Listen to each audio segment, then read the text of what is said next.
Bienvenue sur notre chaîne. Aujourd'hui, nous allons explorer ensemble une œuvre pleine de mystères et captivante, le livre d'Hénoch. C'est l'un des textes anciens les plus controversés, avec des descriptions détaillées des 10 cieux et des secrets qu'il renferme. Vous êtes-vous déjà demandé sur la structure de l'univers, sur ce qui se trouve au-delà de notre champ de vision? Suivons Hénoch, considéré comme étant monté au ciel et ayant consigné ses expériences extraordinaires. Préparez-vous pour un voyage à travers les cieux, où nous rencontrerons des anges, découvrirons des terres étranges et comprendrons mieux les lois de l'univers. N'oubliez pas de liker et de vous abonner pour ne pas manquer les prochaines vidéos intéressantes. Maintenant, commençons notre voyage. Le livre d'Hénoch propose une description fascinante et complexe des 10 niveaux du paradis. Guidé par un archange, Hénoch est conduit à travers chacun de ces royaumes célestes, témoignant des merveilles et des créatures uniques qui y résident. Certains des royaumes supérieurs sont si incroyables et effrayants qu'Hénoch tombe dans une terreur absolue. Dans cette vidéo, nous allons plonger dans chacun des niveaux du paradis, tels qu'ils sont décrits dans le livre d'Hénoch. Avant de commencer, permettez-moi de faire une déclaration rapide. Mon objectif ultime est de rapprocher chacun de vous du Très-Haut. Je vous conseille de ne pas adorer les anges ou toute autre entité céleste, mais uniquement Dieu et notre Sauveur, Jésus-Christ. Cela dit, explorons les 10 niveaux du paradis. L'introduction de 2 Hénoch dit « Il y avait un sage et un grand artisan que Dieu a enlevé, et il l'aimait pour qu'il puisse voir les royaumes les plus élevés ainsi que le royaume de sagesse, le plus grand, inimaginable et immuable du Dieu Tout-Puissant. Il a vu les positions merveilleuses, glorieuses et lumineuses des serviteurs de Dieu, le trône immobile de Dieu, les rangs et les organisations des armées célestes, et l'union indescriptible des innombrables éléments chantants avec l'armée des chérubins et la lumière au-delà de toute mesure. Ce passage souligne combien Dieu appréciait Hénoch comme un homme remarquable, l'ayant emmené au paradis alors qu'il était encore en vie, un honneur rare partagé uniquement avec le prophète Élie. En approfondissant le livre d'Hénoch, Hénoch raconte sa rencontre avec les anges qui l'ont escorté au paradis. Initialement, il rêvait de ces créatures entrant dans sa chambre et à son réveil, il les voyait debout devant lui. Hénoch décrit « Je me couchais sur mon lit pour dormir, et pendant que je dormais, une douleur extrême s'élevait dans mon cœur. J'ai pleuré de mes yeux dans un rêve et je ne pouvais comprendre ce que cette souffrance pouvait être. Ensuite, 2 grands hommes apparurent devant moi, différents de tous les hommes que j'avais jamais vus sur terre. Leurs visages étaient brillants comme le soleil, leurs yeux comme des lampes ardentes, leurs bouches jaillissant de feu, leurs vêtements variés et chantants, leurs ailes étincelant plus que l'or et leurs mains plus blanches que la neige. Ils se tenaient au pied de mon lit et appelaient mon nom. Ensuite, je me suis réveillé et j'ai vu ces hommes debout devant moi. Je me suis prosterné, terrifié, et mon visage a changé de couleur par la peur. Ces hommes m'ont dit « Prends courage, Hénoch, n'aie pas peur. Le Dieu éternel nous a envoyés vers toi. Voici, tu monteras avec nous au paradis. » Dans l'exploration d'aujourd'hui, nous commençons par le premier ciel, situé juste au-dessus du ciel de la terre. La construction, une structure semblable à une voûte couvrant la terre, est mentionnée dans de nombreuses cultures anciennes et dans la Bible. Genèse 1:7 dit « Dieu fit l'étendue, et il sépara les eaux qui sont au-dessous de l'étendue, d'avec les eaux qui sont au-dessus de l'étendue. Et cela fut ainsi. » Hénoch décrit avoir vu une masse d'eau gigantesque, beaucoup plus grande que n'importe quel océan sur terre. Il raconte « Ils m'ont porté sur leurs ailes et m'ont amené au premier ciel, me posant sur les nuages. J'ai vu les nuages se déplacer et j'ai ressenti l'air là-haut. J'ai vu les terres et ils m'ont placé dans le premier ciel. Ils m'ont montré un vaste océan, bien plus grand que les océans de la terre. » Hénoch a également observé un groupe mystérieux appelé les Anciens et 200 anges qui gouvernent les étoiles. Ensuite, le voyage d'Hénoch l'a conduit au 2e ciel, où il décrit une scène étrangement semblable à l'enfer. Ici, l'histoire change, offrant un contraste frappant avec le premier ciel. Suivez-nous alors que nous continuons à éclairer les mystères de chaque niveau céleste, révélant des perspectives profondes et parfois étonnantes qu'Enoch a rencontrées. Alors que la conscience d'Enoch traverse les espaces célestes, il se trouve immergé dans une rencontre profonde avec les observateurs mystérieux, des êtres célestes tombés de grâce, résonnant à travers l'univers. Au milieu de la grandeur du paradis, il aperçoit une ombre profonde, enveloppant au point de transcender la nature même des ténèbres terrestres. Cependant, dans cette profonde obscurité, il y a une assemblée d'âmes, flottant dans le deuxième ciel, attendant le jugement sacré de leur destin. Si vous êtes arrivé jusqu'ici, laissez-moi un like, abonnez-vous à la chaîne et laissez vos commentaires. Perplexe devant le sort de ces âmes captives et raffinées, la curiosité d'Enoch l'a poussé à chercher l'illumination des entités célestes. Avec un désir ardent de comprendre, il osa poser des questions sur la raison fondamentale de leur tourment persistant.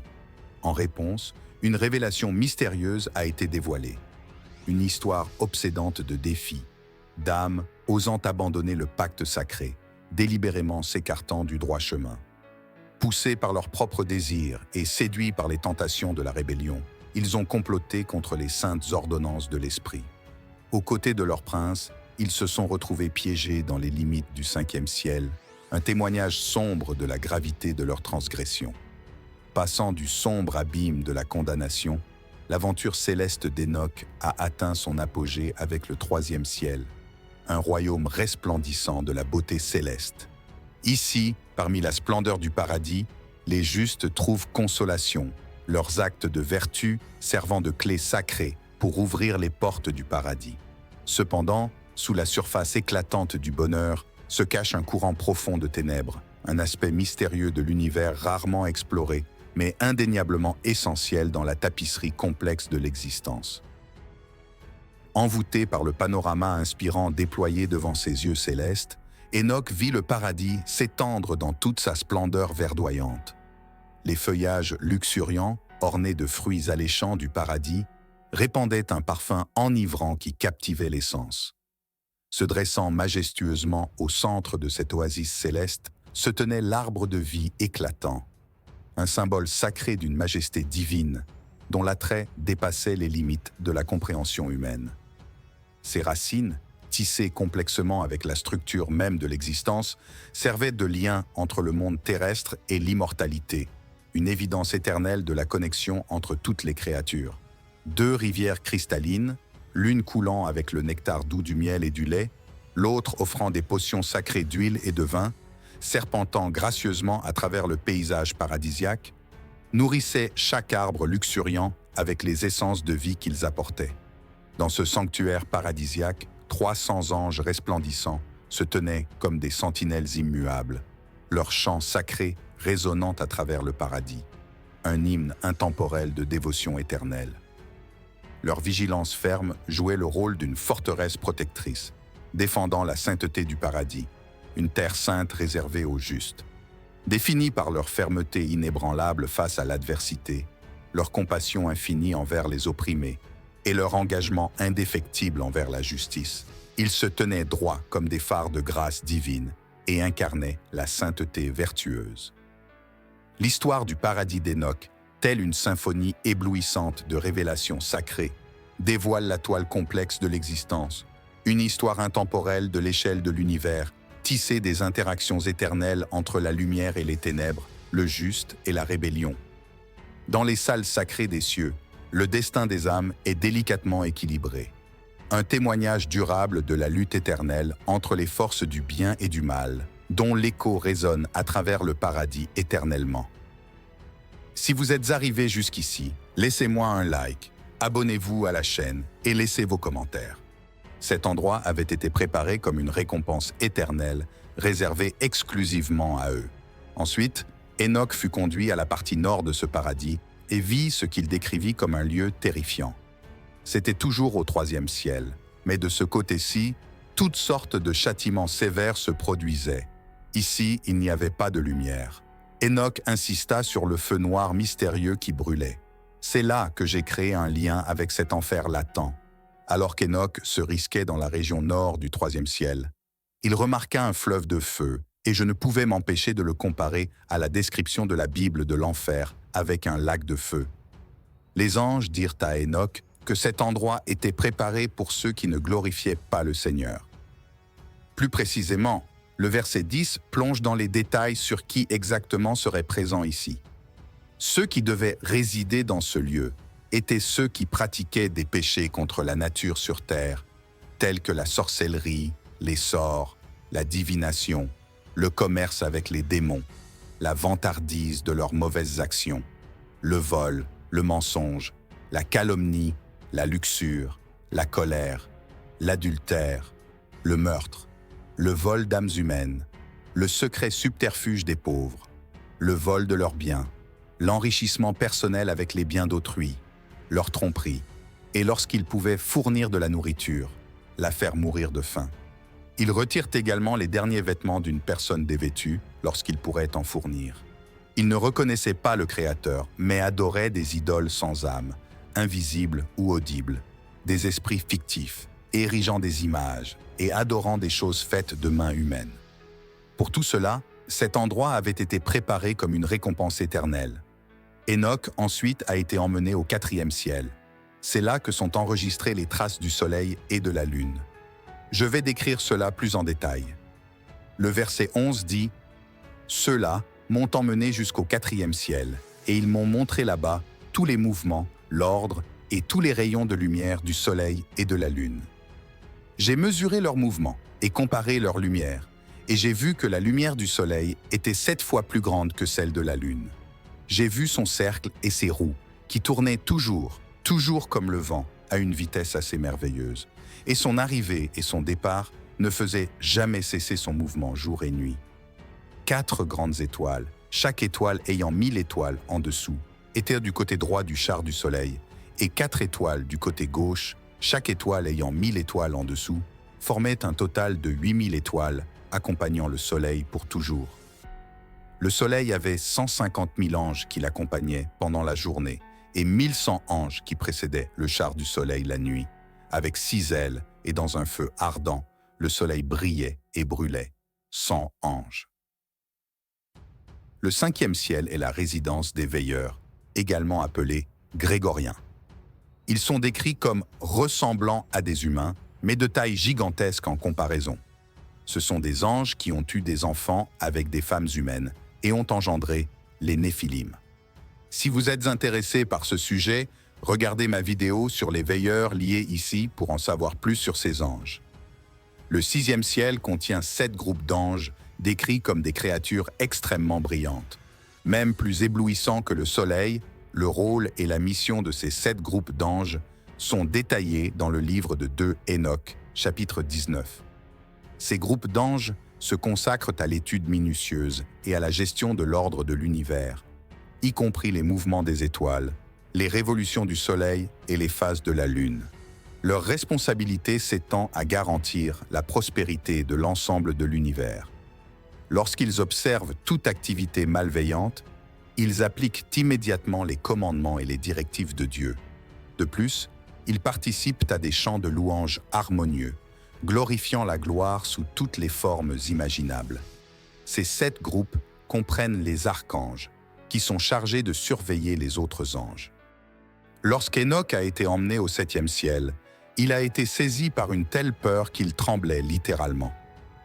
Dans ce royaume céleste, il a rencontré l'armée flamboyante des archanges, des puissances invisibles, des principautés, des dominations, des chérubins, des séraphins et des trônes aux multiples yeux, ainsi que des stations éclatantes. Bien que certains de ces êtres angéliques puissent nous sembler étrangers, nous ne pouvons qu'imaginer à quel point cette scène était terrifiante en voyant tous les anges les plus puissants de Dieu réunis en un seul endroit. À ce moment-là, 2 anges ont guidé Enoch loin de lui, et il est tombé à genoux de terreur. À ce moment-là, Dieu a envoyé l'une de ses créatures les plus glorieuses, l'archange Gabriel, pour guider Enoch à travers les 3 ciels restants.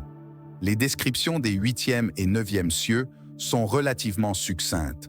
Selon le livre d'Enoch, chapitre 21, Enoch a vu le 8e ciel appelé Muot en hébreu. Ce ciel est responsable de la gestion des saisons, à la fois sèches et humides, et des 12 signes du zodiaque qui existent au-dessus du 7e ciel. Enoch a également vu le 9e ciel, appelé Kavim en hébreu, où résident les demeures des 12 signes du zodiaque. Enfin, Enoch a été emmené au 10e ciel, le royaume où règne le Seigneur lui-même. Enoch décrit le visage du Seigneur comme du fer fondu dans un feu ardent, émettant des rayons de feu et extrêmement redoutable et terrible. Selon les paroles d'Enoch, le visage du Seigneur est également indescriptible. Selon le livre d'Enoch, ce plus haut des paradis est rempli de légions de chérubins et de séraphins louants. Enoch a été accablé de terreur de manière compréhensible. Alors le Seigneur a ordonné à l'archange Michel de dépouiller Enoch de ses vêtements terrestres et de lui appliquer une huile sacrée qui rayonnait de lumière. En se regardant à nouveau, Enoch a réalisé qu'il avait été transformé et qu'il était maintenant semblable aux anges du paradis. Dans les écrits sur le livre d'Enoch, l'explication des 10 cieux joue un rôle important dans la découverte et la compréhension du monde surnaturel selon la philosophie classique hébraïque. Cependant, la connaissance de ces cieux n'est pas seulement un élément de la mythologie hébraïque, mais aussi une partie de l'histoire et de la culture de nombreuses civilisations anciennes. Les cieux décrits dans le livre d'Enoch ne sont pas seulement le lieu de résidence des anges et de leur relation avec les humains, mais aussi un symbole de la quintessence et de l'évolution de l'âme humaine. Du plus bas des cieux, où les âmes sont punies, au plus haut des cieux, où les âmes justes sont récompensées, chaque ciel fait partie du voyage spirituel de l'homme. En fait, la compréhension des cieux dans le livre d'Enoch ouvre également une fenêtre sur la philosophie et la religion des civilisations anciennes, explorant plus en profondeur l'importance de l'éthique et de la spiritualité dans la vie humaine. Merci de regarder si vous avez aimé cette vidéo. Je vous encourage à aimer la vidéo et si vous êtes intéressé par ce genre de contenu, consultez ma playlist. Je l'ai liée ici pour un accès facile. Que Dieu vous bénisse tous.